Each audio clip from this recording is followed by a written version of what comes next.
Surguja one मंडल में करोड़ों रुपए के गोदाम निर्माण में घोटाले का मामला सामने आया है। शहर के आरटीआई एक्टिविस्ट और अधिवक्ता दिनेश सोनी ने आरटीआई के माध्यम से ये जानकारी सामने आई है। बताते चले कि आरटीआई एक्टिविस्ट ने आरोप लगाया कि सरगुजा वन मंडल के तत्कालीन और वर्तमान वन विभाग के अधिकारियों पर फर्जी बिल और वाउचर के माध्यम से भ्रष्टाचार को अंजाम दिया गया। वन विभाग में हुए भ्रष्टाचार के मामले में अपराध दर्ज करने को लेकर उन्होंने कोतवाली थाने में भ्रष्टाचार के दस्तावेजों के साथ आवेदन दिया है।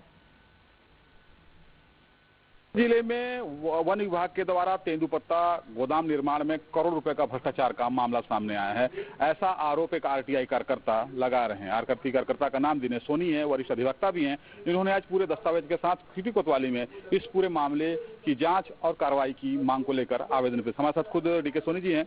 पूरा मामला क्या है, नहीं समझते हैं, पूरा मामला क्या है बताइए। देखिए, छत्तीसगढ़ शासन के मंशा थी कि सरगुजा जिले में तेंदुपत्ता का उत्पाद ज्यादा होता है, इसलिए तेंदुपत्ता रखने में दिक्कत होती थी। तो इसका शासन से प्रस्ताव पारित हुआ कि सरगुजा जिले में 8 तेंदुपत्ता गोदाम का निर्माण कराया जाए, जिसके लिए शासन ने बजट आवंटित किया। सरगुजा जिले में तेंदुपत्ता 7 साड़वार वेरियर में है और एक डीएफओ कार्यालय के पीछे निर्माण कराया गया।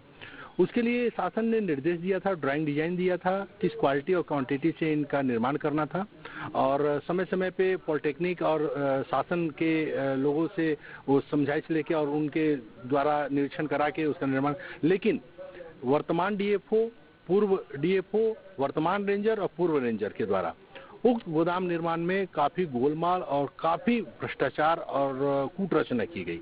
कूट रचना कैसे की गई कि जैसे लेबर भुगतान हुआ है, आपको मैं बताऊंगा कि एक ही डेट में 10-10, 15-15 लाख एक ही व्यक्ति के अकाउंट में भुगतान हुआ है।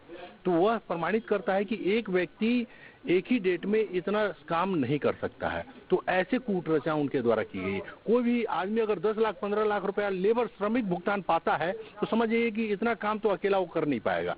तो इस तरह से वो कूट रचना प्रमाणित है। कागज कैसे निकाले आप, कितने दिन लगा? देखिए, कागज निकालने में तो मेरे को लगभग 1 साल से 1.5 साल लग गए। मैं जब निर्माण हो रहा था उसी समय मैंने आवंटन आदेश से सब मांगा, तो इनके द्वारा जानकारी नहीं दी गई।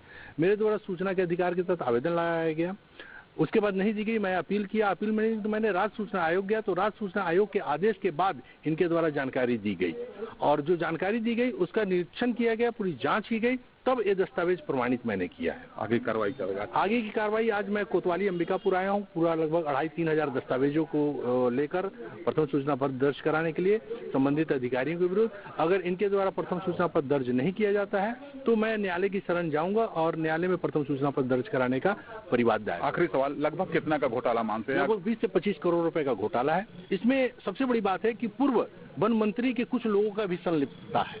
रायपुर से आते थे और निर्माण करवाते थे, और जो मैं लेबरों का नाम बता रहा हूँ ना, वो लेबर के नाम ऐसे नाम है कि जो यहाँ उस नाम के कोई व्यक्ति आपको नहीं मिलेगा। उसकी भी विधिवत जांच कराई जाए और उन लेबरों के विरुद्ध, श्रमिकों जिनको राशि भुगतान, उनके विरुद्ध भी एफआईआर दर्ज होना चाहिए।